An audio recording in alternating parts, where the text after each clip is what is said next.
بہت زیادہ بگڑے ہوئے تھے. عیسائی لوگ، یہودی لوگ بہت زیادہ بگڑے ہوئے تھے.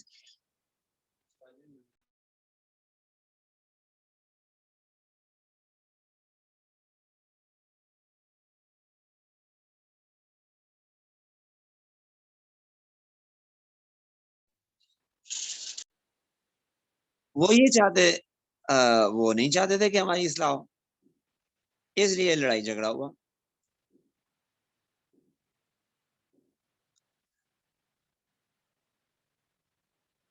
اور یہ ایک فطری سی بات ہے. تو یہاں جو چند اسباب لکھے ہیں ان میں پہلا سبب یہ کہ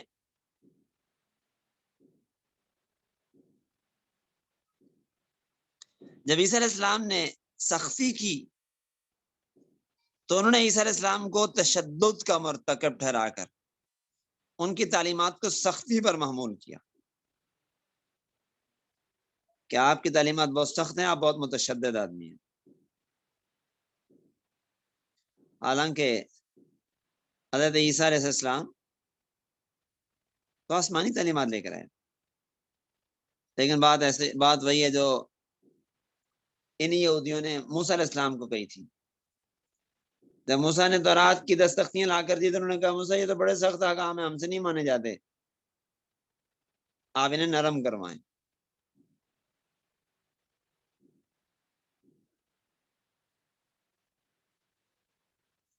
تو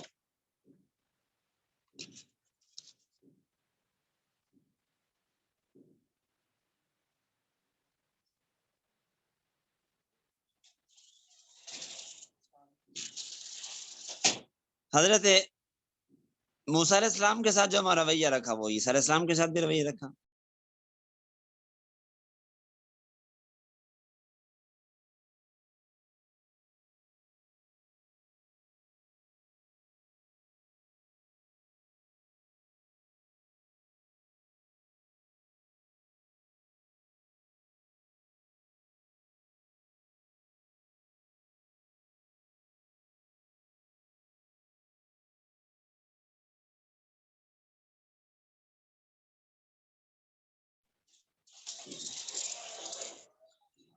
نمبر 2 سبب یہ بیان کیا جاتا ہے،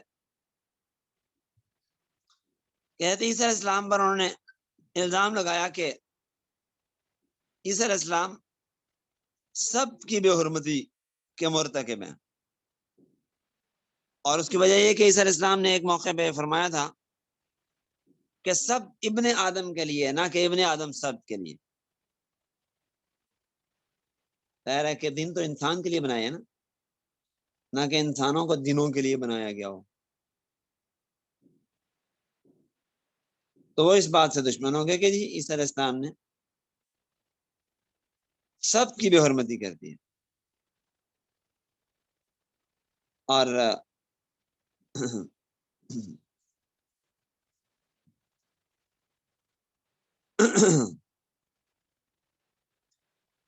ایک یہ وجہ تھی کہ عیسیٰ پہ الزام تھا کہ وہ ہمارے شہر مقدس یروشلم کی تباہی کے لیے بددعائیں کرتے ہیں، ہمارے دوست نہیں ہیں. یہ بھی بہت عام تھا کہ یسوع مسیح اپنے تئیں خدا کا بیٹا کہلواتے ہیں،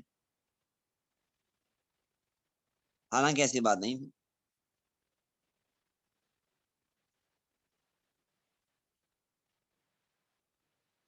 یہودی اپنی گھٹیا طبیعت کی وجہ سے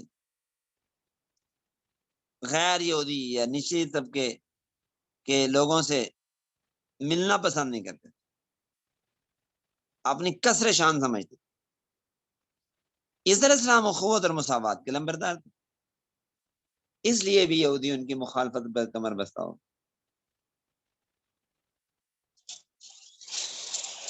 یہ بھی اعتراض تھا کہ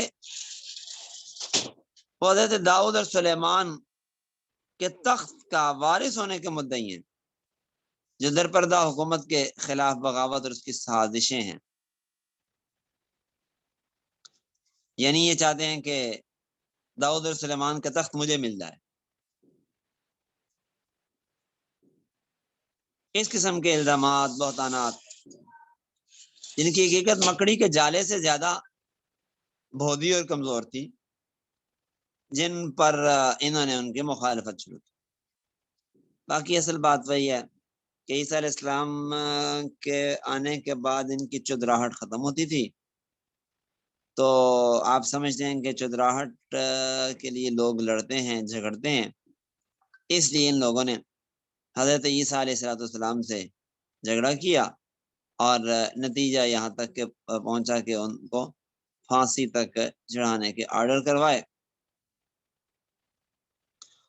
اور ہوا یہ کہ حضرت عیسیٰ علیہ السلام جس دور میں آئے ہیں،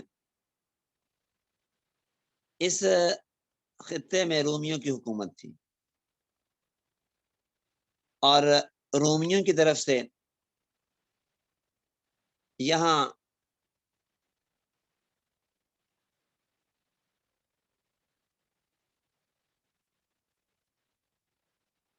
ہیرودیس نامی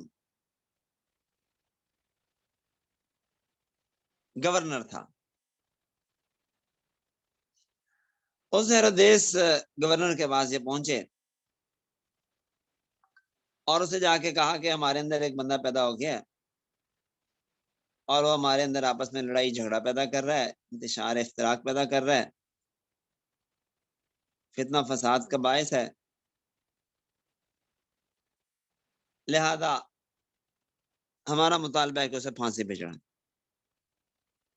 تاکہ علاقے میں امن و امان قائم ہو جائے۔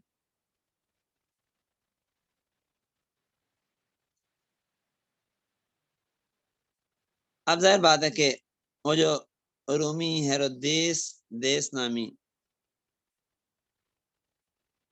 گورنر تھا، وہ تو نہیں جانتا تھا انہیں، ایسے ہی سمجھ لے جیسے انگریز نے یہاں پہ حکومت کی تو انگریز مسلمانوں کو تو نہیں جانتے تھے، تو کسی مسلمان کے بارے میں کہا جائے کہ اسے پھانسی چڑھایا جائے تو انگریزوں کی تو وہ خالہ کا بیٹا نہیں تھا نا، تو وہ پھانسی چڑھا دیتے تھے کہ ٹھیک ہے پھانسی دے دو۔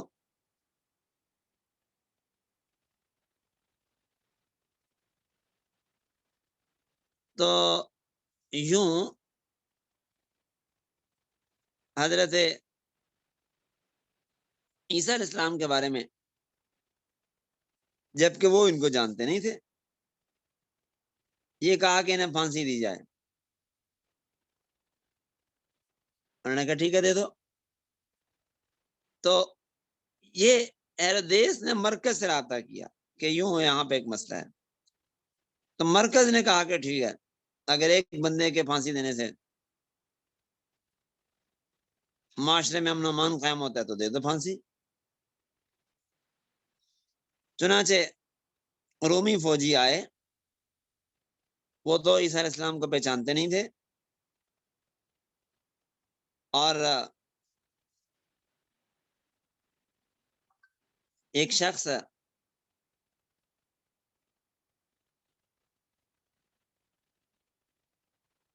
ان کی رہنمائی کرنے کے لیے،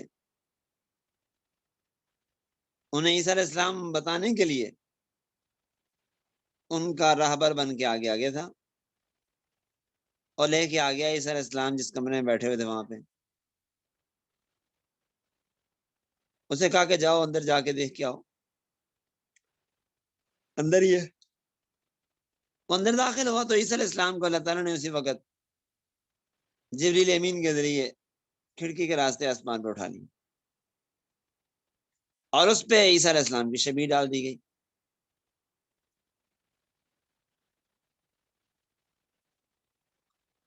تو جب یہ وہاں سے باہر نکلا تو اس کی شکل عیسیٰ علیہ السلام کی شکل بن چکی تھی۔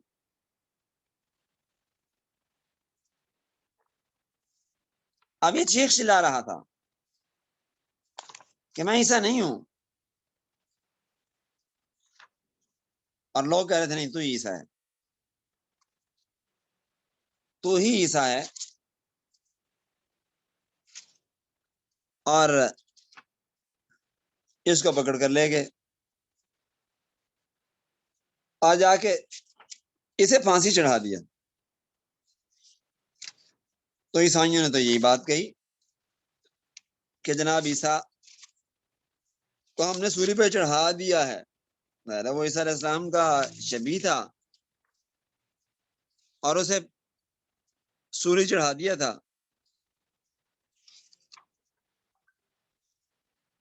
تو اب عیسائیوں کا تو یہودیوں کا تو یہ کہنا ٹھیک تھا کہ ہم نے عیسیٰ کو ہی سولی چڑھایا ہے،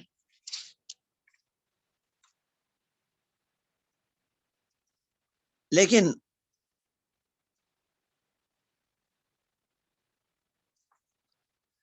جب قرآن آیا، اچھا عیسائی بھی یہی کہتے تھے کہ پھانسی چڑھا دی ہے، لیکن عیسائی یہ کہتے تھے کہ پھانسی چڑھانے کے بعد عیسیٰ کو وہاں سے اتارا پھانسی سے، صلیب سے، اور دفن کیا گیا، پھر عیسیٰ زندہ ہوئے اور آسمان پہ چلے گئے، اٹھا لیے گئے۔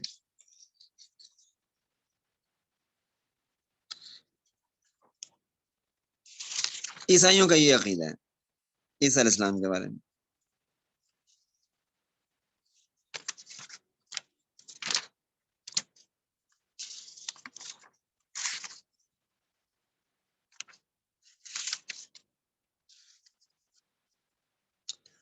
بہرحال جب قرآن آیا تو قرآن نے یہ بات بتائی، اما قتلوہ اما صلبوہ ولکن شبہ لہم، انہوں نے اسے قتل بھی نہیں کیا، انہوں نے اسے سولی بھی نہیں چڑھایا، بلکہ بات ان پہ مشتبہ ہو گئی، ان پہ معاملہ مشتبہ ہو گیا۔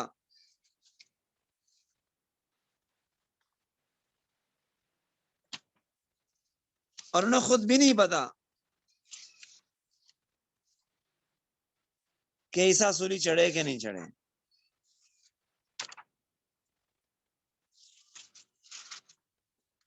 اور مشتبہ اس طرح ہو گیا کہ عیسیٰ علیہ السلام تو آسمان پہ چڑھ اٹھا لیے گئے، اور وہ جو اندر داخل ہوا تھا اس کا نام تھا شمعون، اور شمعون عیسیٰ علیہ السلام کی شبیہ ڈالنے کی وجہ سے ان کی طرح ہو گیا، اور اسے انہوں نے سولی چڑھا دیا۔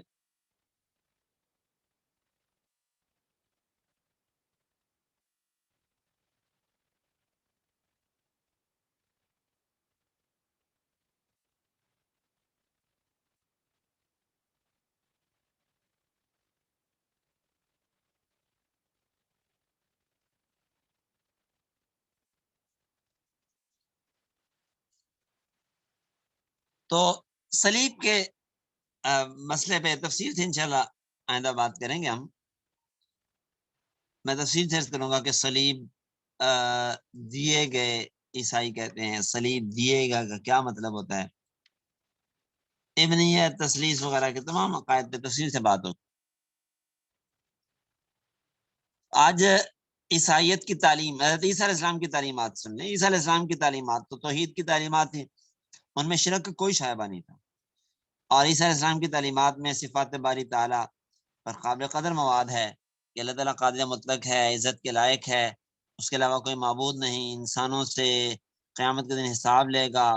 توبہ استغفار کی تلقین کرتے ہوئے انہوں نے تعلیم دی کہ نجات کا دار و مدار اعمال پر ہے، نسب پر نہیں ہے، اور گناہ ہے جو انسان کو جہنم میں لے جانے کا ذریعہ بنتے ہیں، اخلاقی، معاشرتی، غیر محرم عورتوں، والدین، صدقہ، خیرات، تصدیق درات، اپنی رسالت وغیرہ امور کی تعلیم حدیث میں ثابت ہے۔ اور عیسیٰ علیہ السلام کی پیشنگوئیوں میں آج بھی یہ بات انجیل برناباس میں ہے کہ فارقلیت آئے گا، اور وہ فارقلیت کا ترجمہ احمد کے علاوہ کوئی بھی نہیں بنتا۔ فارقلیت لفظ کا ترجمہ عربی میں احمد بنتا ہے، تو گویا وہ مبشرا برسول یاتی من بعد اسمہ احمد کہہ رہے ہیں اور کہہ کے گئے ہیں. لیکن بہرحال عیسائی اس فاقلیت سے نبی پاک کو مراد لینا نہیں چاہتے، اور اگرچہ ان کے بعض لوگوں نے یہ اس بات کا اعتراف کیا عیسائیوں نے. تو ابھی وقت پورا ہو جاتا ہے، میں انشاءاللہ اللہ نے چاہا تو آئندہ سبق میں لفظ فارقلیت کی تھوڑی سی تفصیل انشاءاللہ تشریح کروں گا. هذا والمرام وبهذا القدر نكتفي اليوم ولله الحمد والآخرة.